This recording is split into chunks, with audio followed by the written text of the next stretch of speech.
Hello and welcome to the Marco Island Center for the Arts and our new exhibition, March through July 2020, Artistic Reflections.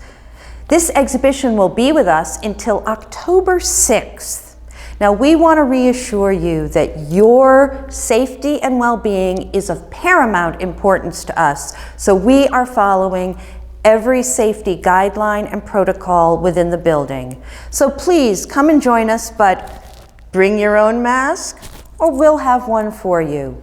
We do require that you wear a mask when you're in the building, and we respectfully request that you'll honor the rules of the house. We are proud to be showing the works of 34 area artists in this show. Many of these artists, having had uninterrupted time to work, have created extraordinary and creative pieces. For some, creating artwork has provided a sense of purpose, as well as providing sanity in these challenging and somewhat frightening times.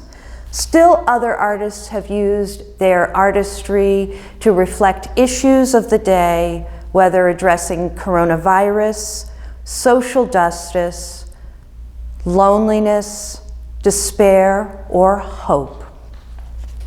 So come on down to the Marco Island Center for the Arts, 1010 Winterberry Drive on Marco Island.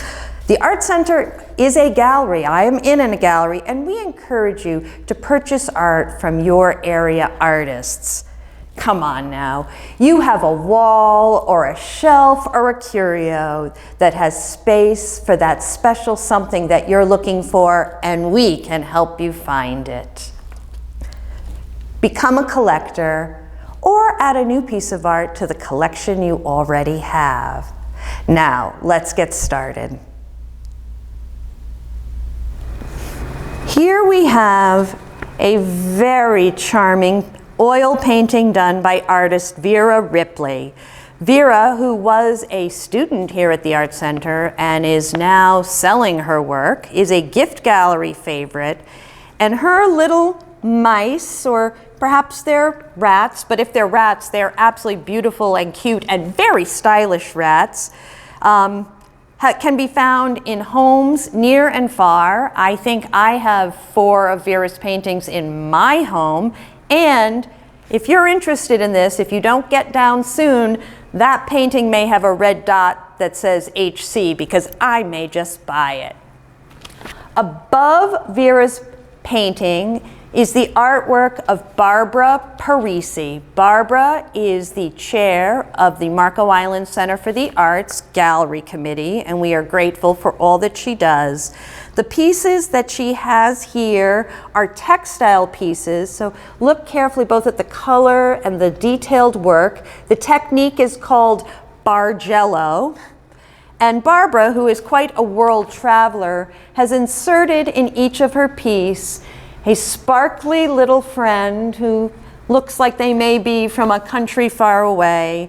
And moving down, we have deconstructing elephant, deconstructing peacock in the center, and at the very end, we have deconstructing fish.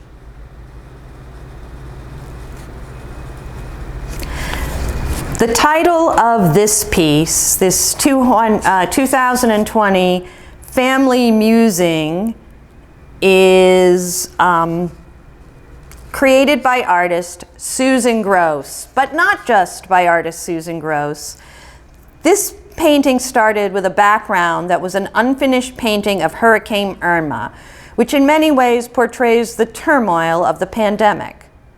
Susan was inspired to have her family paint on this background, something that makes them happy. No matter how difficult and trying these times are, we must always remember the happy times we have had and those that we will have again in the future. This work was created by Susan's grandson, Alex, who painted the cheetah and the clouds, her daughter, Tanya, who painted the horse and a butterfly, her son-in-law, Steve, who painted the fishing boat, and her husband, Daniel, painting his sports car. She brought it all together by painting things that make her happy. A peaceful sunset, a rainbow, flowers, and her contemporary interpretation of Picasso's Peace Bouquet. To make a statement, she included a bit of commentary, some controversial, that reflects the current issues of our time.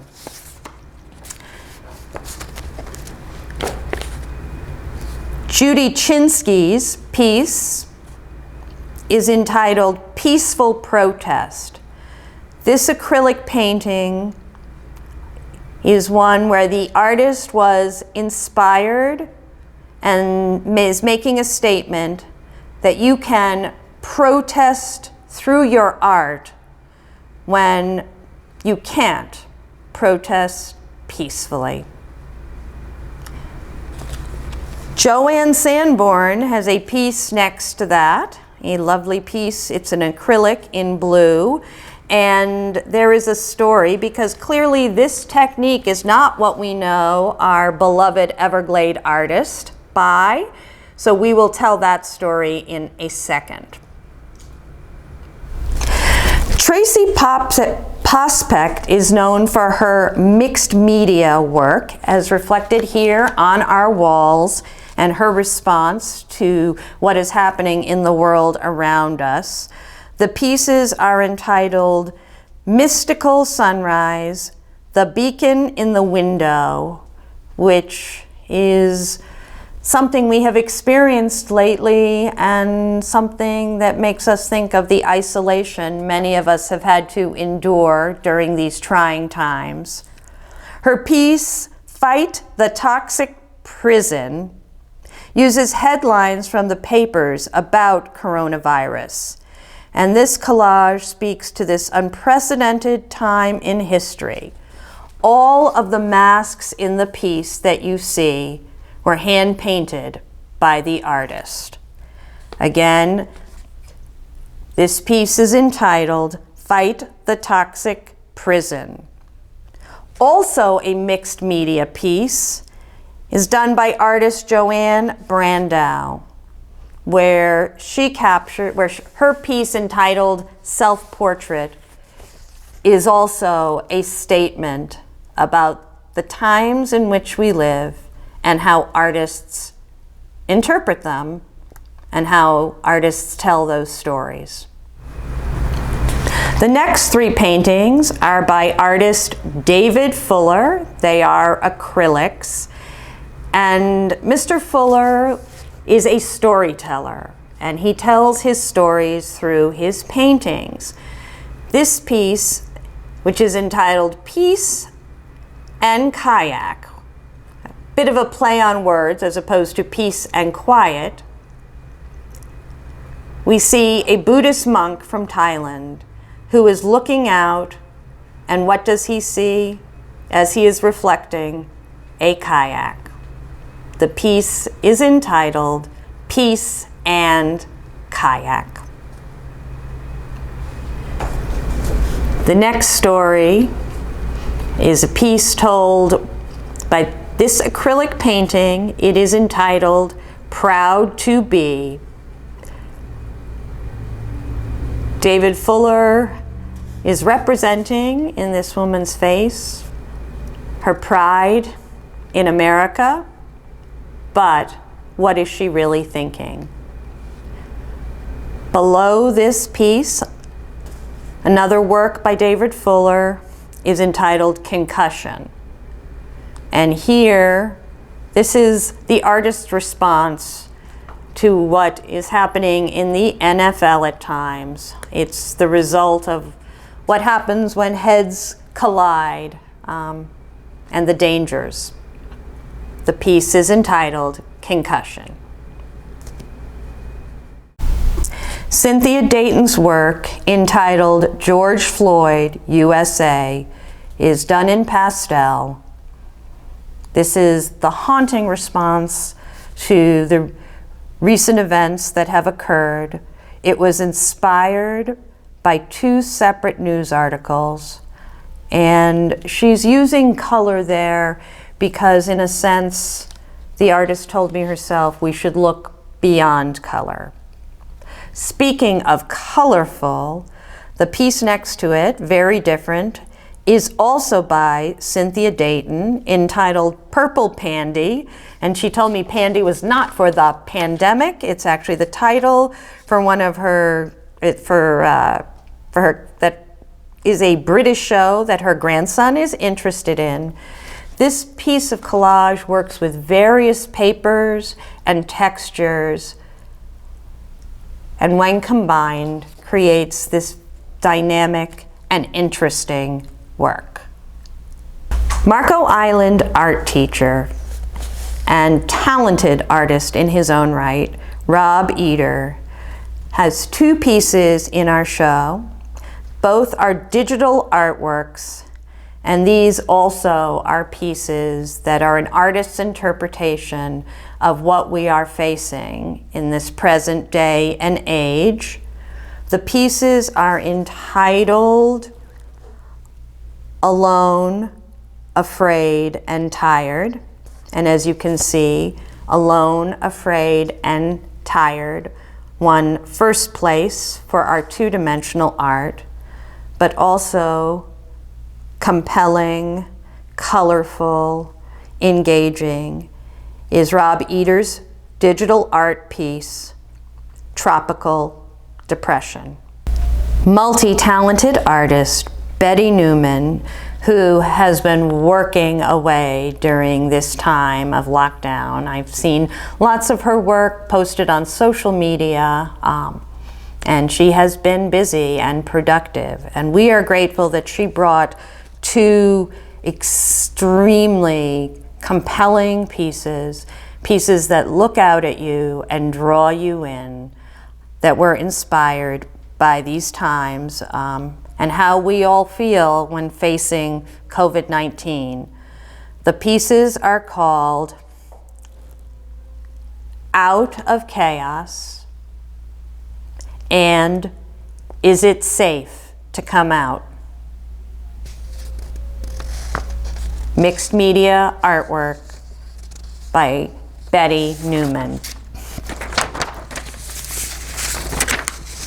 The next piece, third prize winner in our two-dimensional art, is again by JOANN Sanborn, and not the traditional Everglades that JOANN is really known for. This was a piece that used a technique JOANN had used when she was an art student with India Ink.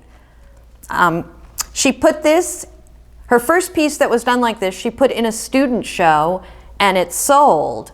JOANN also told me that the first piece of artwork she put in for an exhibit here at Marco Island Center for the Arts also sold. Chaos by JOANN Sanborn. Watercolor paintings done by artist George Morissette. Mr. Morissette told us that while he does not ever paint current events, during this quarantine, he was moved by watching in the news the people of New York City every night on their balconies and through their open windows giving cheers to the nurses, doctors, and EMTs, those on the front line serving. That was the inspiration for his painting, I Love Nurses. The painting City Sheltering was inspired as he thought of friends and family who lived in tiny apartments in New York City. And while he, as we all did, had to shelter at home, unlike our friends in New York who did not have access to the great outdoors and the paradise in which we live in Southwest Florida, the artist, George Morissette, was able to escape from the indoors, was able to walk around the beaches, and it was during these walks that he got the idea for the shorebirds. And like the people these days, the shorebirds are social distancing. 3 watercolors by artist George Morissette. Thank you for joining us, and we hope that you've enjoyed March through July 2020 Artistic Reflections. The staff at the Marco Island Center for the Arts looks forward to welcoming you. Again, we can assure you that you will be safe when you come and visit us. So please, stop by. And remember, wear your mask.